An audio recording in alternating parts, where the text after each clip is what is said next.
एक इंसान जैसा दिखने वाला कुत्ता अपनी छोटी बहन के साथ सुबह सुबह ट्रेन पकड़ने स्टेशन पहुंचता है।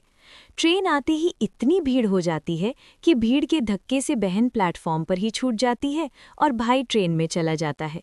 बहन चीख चीख कर भाई को बुलाती है, पर ट्रेन तेजी से निकल जाती है। तभी एक सख्त सा जॉबडी वहां आता है और बहन से टिकट मांगता है। बहन के पास टिकट नहीं होता तो वो उस पर गुस्सा होकर उसे धक्का दे देता है। बहन नीचे गिरकर सीधा नीचे बहते नदी में चल पड़ती है। नदी में गिरा हुआ देख एक मछुआरा तुरंत कूदकर उसकी जान बचा लेता है। बहन सांस संभालते हुए रो कर बताती है कि ये सब मेरे साथ अभी अभी हुआ है। मछुआरा तुरंत उसके भाई को ढूंढने निकल पड़ता है। कुछ देर बाद वो भाई को मिल भी जाता है। दोनों भाई बहन गले लगकर रो पड़ते हैं और एक दूसरे को कभी न छोड़ने का वादा करते हैं।